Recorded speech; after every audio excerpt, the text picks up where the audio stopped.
Hi అండి, welcome back to my channel. అందరూ ఎలా ఉన్నారు? బాగున్నారా? నేనైతే చాలా బాగున్నానండి. ఈరోజు రెసిపీ ఏంటంటే ఒక్క చుక్క నూనె వాడకుండా వంకాయ పచ్చడిని ఏ విధంగా తయారు చేసుకోవాలో చూపించబోతున్నానండి. ఈ వంకాయ పచ్చడిని నోటికి పుల్లపుల్లగా కారం కారంగా తినాలనిపించినప్పుడు, జలుబు చేసినప్పుడు నేను చేసిన విధంగా చేసుకుని తింటే చాలా టేస్ట్గా అనిపిస్తుందండి. ఇప్పుడు ఈ వంకాయ పచ్చడిని ఎలా ప్రిపేర్ చేసుకోవాలో చూసేద్దాం. వంకాయ పచ్చడి చేసుకోవడానికి ముందుగా కొంచెం చింతపండుని చిన్న ఉండలు తీసుకొని నానబెట్టుకోవాలండి. మరి ఎక్కువ వాటర్ వేయకూడదు, జస్ట్ కొన్ని వాటర్ని వేసుకోవాలి. నేనైతే చిన్న టీ గ్లాసులు ఉంటాయి కదండి, వాటిలో సగం వాటర్ని అయితే పోసాను. ముందుగా ఈ చింతపండుని అయితే నానబెట్టుకోవాలి. ఇప్పుడు స్టవ్ పైన పుల్కాలు కాల్చుకునే స్టాండ్ పెట్టుకోవాలండి. దానిపైన ఒక టమాటాని శుభ్రంగా కడిగి పెడుతున్నాను. అలాగే ఒక 8 ఎండుమిరపకాయలను పెట్టుకోవాలి. అలాగే ఒక 5 వంకాయలను పెట్టుకోవాలి. ఒక 7 వెల్లుల్లి రబ్బల్ని తొక్కవలిచేసి వీటిపైన పెట్టుకోవాలండి. ఇప్పుడు స్టవ్ ఆన్ చేసుకోవాలి.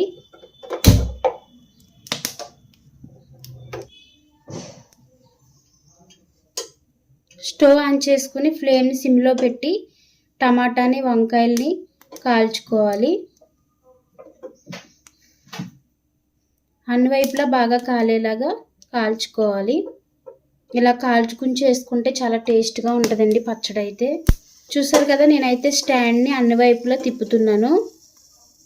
ఎందుకంటే మనకు వంకాయలు కాలాలి, టమాటాలు కాలాలి, అలాగే ఎండుమిర్చి వెల్లుల్లి కూడా కాలాలి కాబట్టి నేను వీటిని అయితే తిప్పుకుంటున్నాను. ఇదిగోండి, చూసారు కదా ఎలా మగ్గుతున్నాయో. ఇదిగోండి, టమాటా కూడా ఒక వైపుని మగ్గింది, ఇంకొక వైపుని మగ్గాలి.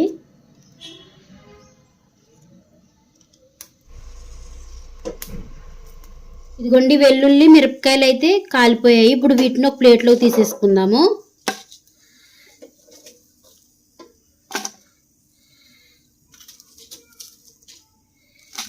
వెల్లుల్లిపాయలని మిరపకాయలని అయితే నేను ప్లేట్లోకి తీసేసానండి. ఇవి జస్ట్ 2 మినిట్స్ మగ్గితే సరిపోతాయండి. ఇప్పుడు వీటిని పక్కన పెట్టేసుకుందాము. ఇప్పుడు వంకాయ టమాటా కాలేలాగా కొంచెం ఎక్కువసేపు కాల్చుకుందాము. లోపలికంటా కాలాలి కదండి, అందుకని చెప్పేసి ఇలా వంకాయని తిప్పుకుంటూ కాల్చుకోవాలి. ఒక్కసారి విధంగా చేసుకుని తింటే ఉంటుందండి, అసలు టేస్ట్ అయితే చాలా బాగుంటుంది. మళ్ళీ మళ్ళీ చేసుకుని తింటారు. ఇప్పుడు చూసారు కదా, టమాటా వంకాయలు కూడా చాలా బాగా కాలిపోయాయి. ఇప్పుడు స్టవ్ ఆఫ్ చేసేసుకొని వీటిని చల్లారనిద్దాము.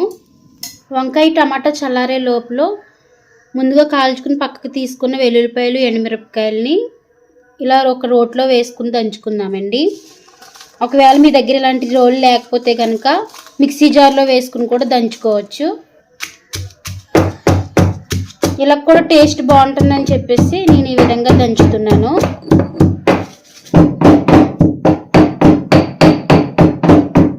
ఇప్పుడు ఎండుమిరకాయలు వెల్లుల్లిపాయలని నేను ఇలా రోట్లో వేసి తొక్కాను కదండి. ఇప్పుడు ఈ పేస్ట్ని అయితే ఒక బౌల్లోకి వేసేసుకోవాలి. ఎండుమిరపకాయలు వెల్లుల్లిని అయితే ఈ విధంగా నేను రోట్లో తొక్కేసి ఒక బౌల్లోకి అయితే తీసేసాను కదండి. ఇప్పుడు వంకాయలు అయితే చల్లారిపోయాయి. ఇప్పుడు వీటిని అయితే ప్లేట్లోకి తీసేసుకుందాము. చూసారు కదండి, వంకాయ అయితే చాలా బాగా కాలింది. పైన తొక్క కూడా చాలా బాగా వచ్చేస్తుంది. ఇలా మొత్తం వంకాయలన్నిటికి టమాటాకు కూడా పైన తొక్క తీసేసేయాలి. మొత్తం వంకాయలన్నిటిని కూడా ఇదే విధంగా పైన తొక్క తీసేసుకుందాము. వంకాయలని అయితే నేను ఈ విధంగా మొత్తం తొక్క వలిచేసాను కదా, వీటిని అయితే ఇదే ప్లేట్లో పెట్టుకున్నాను. ఇప్పుడు ఈ టమాటాను కూడా పైన తొక్క తీసేద్దాము. ఇదిగోండి, చూసారు కదా, టమాటా కూడా మంచిగా ఉడికి తొక్క అయితే చాలా బాగా వచ్చేస్తుంది. ఇదిగోండి,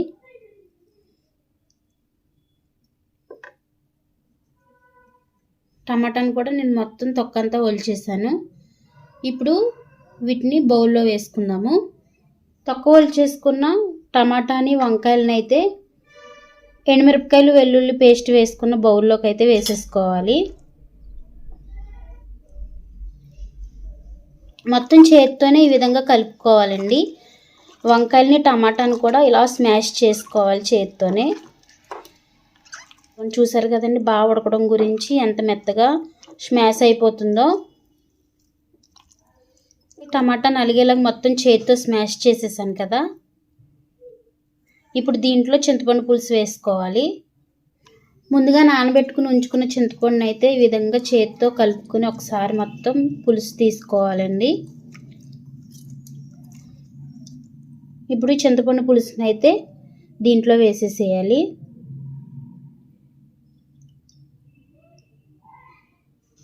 దీంట్లోనే టేస్ట్కి సరిపడా సాల్ట్ వేసుకోవాలి. ఇప్పుడు స్పూన్తో ఒకసారి మొత్తం మిక్స్ చేసేసుకుందామండి. చింతపండు పులుసు సాల్ట్ కలిసేలాగా మొత్తం మిక్స్ చేసేసుకుందాము. ఇప్పుడు మొత్తం మిక్స్ చేసేసాను కదా. దీంట్లో చిన్నగా కట్ చేసుకున్న కొన్ని ఉల్లిపాయ ముక్కలను వేసుకోవాలి. అలాగే చిన్నగా కట్ చేసుకున్న కొంచెం కొత్తిమీరని వేసుకోవాలండి. ఇప్పుడు ఈ కొత్తిమీర ఉల్లిపాయ ముక్కలు కూడా ఈ వంకాయ పచ్చడిలో కలిసేలాగా ఒకసారి స్పూన్తో మిక్స్ చేసేసుకుందాము. చూసారు కదండి ఎంత సింపుల్గా అయిపోయిందో. చూడడానికి కూడా ఎంత బాగుందో. అలాగే అన్నంలో కలుపుకుని తింటే చాలా టేస్ట్గా కూడా ఉంటుందండి. ఇదిగోండి నేను ఇలా ఒక బౌల్లో తీసేస్తున్నాను. రెడీ అయిపోయిన ఈ వంకాయ పచ్చడిని ఒక బౌల్లో తీసేస్తున్నాను. చూసారు కదండి నేను అసలు చుక్క నూనె కూడా వాడలేదు, కానీ ఎంత బాగా వచ్చిందో. ఇదిగోండి చూసారు కదండి ఎంత మంచిగా రెడీ అయిపోయిందో వంకాయ పచ్చడి అయితే.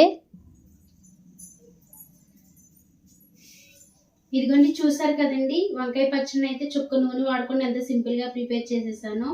పుల్ల పుల్లగా కారం కారంగా చాలా టేస్ట్గా అనిపిస్తుంది. మీరు కూడా తప్పకుండా ట్రై చేసి టేస్ట్ చేయండి. ఇప్పుడు ఈ పచ్చడి ఎలా ఉందో నేను కొంచెం రైస్ తీసుకొని దాంట్లోకి పచ్చడి వేసుకుని పెట్టుకున్నాను కదండి. ఇప్పుడు నేను తిని చూపిస్తాను టేస్ట్ ఎలా ఉందో.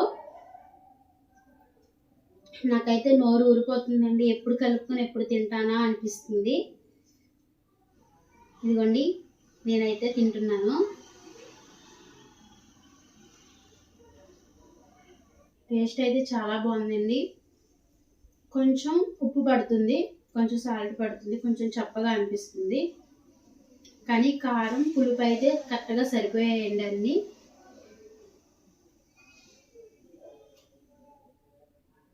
కానీ టేస్ట్ అయితే సూపర్ అండి. చాలా చాలా బాగుంది. చూసారు కదండి ఒక్క చుక్క నూనె వాడకుండా వంకాయ పచ్చడిని ఎంత సింపుల్గా ప్రిపేర్ చేసేసానో. వేడివేడి అన్నంలో ఈ వంకాయ పచ్చడి కొంచెం నెయ్యి వేసుకుని తింటే చాలా టేస్ట్గా ఉంటుందండి. మీరు కూడా తప్పకుండా ట్రై చేసి టేస్ట్ చేయండి. ఈ రెసిపీ కనుక మీకు నచ్చినట్లయితే లైక్ చేయండి, షేర్ చేయండి. కొత్తవారు మన ఛానల్ చూస్తున్నట్లయితే సబ్స్క్రైబ్ చేసుకోండి, సపోర్ట్ చేయండి. థ్యాంక్ యూ అండి.